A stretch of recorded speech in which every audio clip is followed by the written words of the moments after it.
کیا جمعہ کے روز نہانا ضروری ہے؟ مستحب ہے، نہیں نہایا تو گناہ نہیں ہے لیکن فضائل بہت ہیں، اس پہ نہانا چاہیے۔ کیا نہاتے وقت قبلے کی جانب چہرہ یا کمر کی جا سکتی ہے؟ اگر ستر کھلا ہوا ہے تب تو بہتر یہ کہ قبلے کی طرف منہ یا پیٹھ نہ کرے نہاتے وقت، اور استنجا خانے میں تو قبلے کی طرف منہ یا پیٹھ کرنا استنجا کرتے وقت یہ تو حرام ہے۔ کیا عورت اپنے مخصوص ایام میں بھی نہا سکتی ہے؟ اور نہانے میں کیا اگر ضرورت ہے، ٹھنڈک کے لیے گرمی ہو رہی ہے تو نہا سکتی ہے، صفائی کے لیے نہا سکتی ہے۔ عورت کے لیے غسل کرتے وقت کیا سر کے بال کھولنا ضروری ہے؟ کھول کر مطلب دھونا فرض نہیں ہے، اگر سخت گندی بھی ہے اتنی سخت نہ ہو کہ اس کی جڑیں بھی تر نہ ہو۔ اگر ایسی سخت بندی بھی ہے چوٹی کہ اس کو کھول کر پانی نہیں بہائیں گے تو جڑیں تر نہیں ہوئی تو کھولنا ضروری ہو جائے گا، ورنہ ضروری نہیں ہے۔ ہاتھ میں نیل پالش لگی ہو کیا غسل ہو جائے گا؟ ناخنوں میں نیل پالش اگر غسل سے پہلے لگائی ہوئی ہے اور اب غسل کیا تو غسل تو نہیں ہوگا کیونکہ اس کی تہ جم جاتی ہے ناخنوں پر۔ کیا غسل بیٹھ کے کرنا چاہیے کھڑے ہو کر؟ بیٹھ کر سنت ہے اور ستر بھی چھپا ہوا ہو۔ کیا غسل میں کلی کرنا اور ناک میں پانی ڈالنا ضروری ہے؟ ڈالا نہیں جاتا، ناک میں پانی چڑھانا ہوتا ہے نرم ہڈی تک، تو یہ غسل میں فرض ہے، وضو میں سنت موقدہ ہے۔ اور کلی بھی پورے منہ کے ہر کل پرزے میں پانی پہنچ جائے، دانتوں کی کھڑکیوں میں، سوراخوں میں گیپ ہوتے ہیں، سب جگہ زبان کی کروٹوں، زبان کے نیچے سب جگہ پانی پہنچ جائے ہلکی جڑ تک، یہ غسل میں فرض ہے، وضو میں سنت موقدہ ہے۔ جب آپ کہتے ہیں غسل میں فرض ہے تو یہ عام غسل میں فرض ہے یا جب فرض غسل کیا جائے تب فرض ہے؟ جب بھی غسل کرے تو ظاہر ہے کہ جب ایک سنت غسل کریں گے، مستحب غسل کریں گے تو اس کا بھی فرض اگر چھوٹ گیا تو غسل کا ثواب تو نہ ملا نا، اور فرض میں تو ہے ہی فرض کہ غسل اترے گا نہیں۔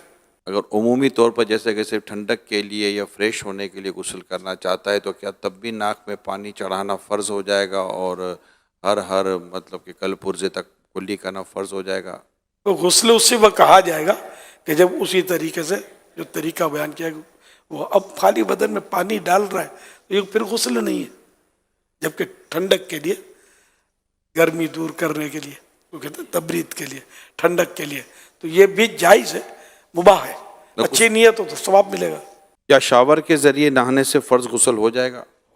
وہی کلیاں اور ناک میں پانی چڑھا لے جو چڑھانے کا پروپر طریقہ ہے، باقی سارے بدن پر جو اعضاء جو پارٹس غسل میں دھونے فرض ہیں تو وہ اگر دھل گئے تو دو دو قطرے کم از کم بہہ گئے ہر جگہ سے تو غسل تو فرض اتر جائے گا۔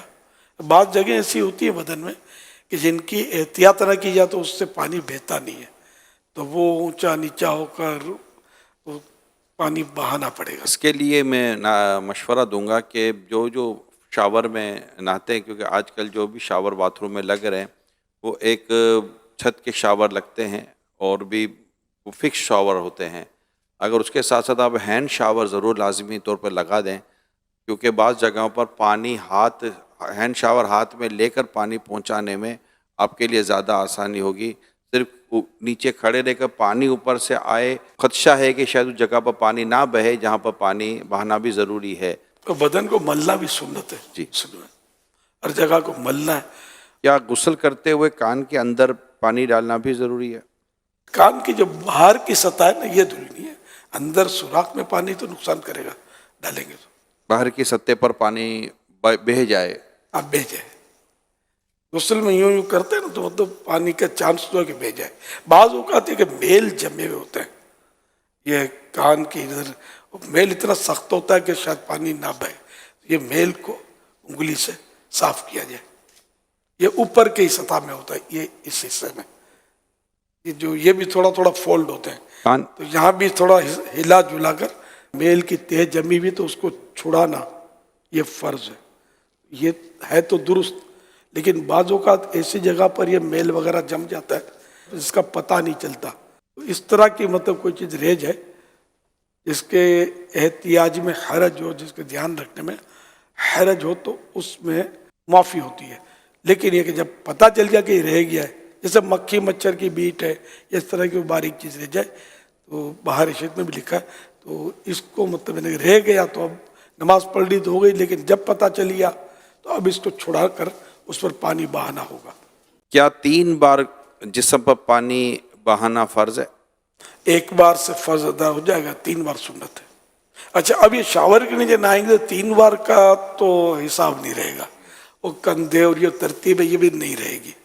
تو اس میں یہ کہ ہر طرف سے پانی بس اوپر سے جیسے آ رہا ہے، اب اس میں پہلے سیدھا کندھا پھر بایاں الٹا کندھا، اس کی اب وہ ضروری نہیں ہے، تو پانی بہہ رہا ہے تو اتنی دیر بہتے پانی، یہ بہتا پانی میں آئے گا، اتنی دیر بہتے پانی میں یہ رہے جتنی دیر میں 3 بار دھل جاتا ہے تو یہ سنت ادا ہو جائے گی۔ غیر ضروری بال کاٹنے سے کیا غسل واجب ہو جاتا ہے؟ اس سے غسل فرض نہیں ہوتا۔ نہانے کے بعد کیا نماز کے لیے وضو کرنا ضروری ہے؟ نہا لیا اور صحیح معنوں میں غسل کر لیا جس میں وضو شامل ہے تو اب وضو ہو چکا ہے تو پھر اب دوبارہ وضو کی ضرورت نہیں۔ کپڑے بدلنے سے یا کسی کا ننگا ستر دیکھنے سے وضو نہیں ٹوٹتا۔ بارش میں نہانے سے کیا غسل ہو جائے گا؟ جی ہاں، اگر کلیاں ناک میں پانی چڑھا لی اور پورے بدن پر جس طرح پانی بہنا چاہیے وہ بہہ گیا، کم از کم 2 قطرے ہی بہہ گئے تو غسل کا فرض تو اتر جائے گا۔ ہر جگہ وہی احتیاط کے ساتھ پانی بہنا چاہیے بارش کا بھی، اور وضو کے لیے بھی اگر اعضاء وضو پر پانی بہہ جاتا ہے، ناک میں پانی چڑھا لے، کلیاں کر لے۔ خیر اگر کسی نے ناک میں پانی نہیں چڑھایا، کلیاں نہیں کی، وضو تو ہو جاتا ہے، لیکن سنت موقدہ ہے یہ کلی اور ناک میں پانی چڑھا۔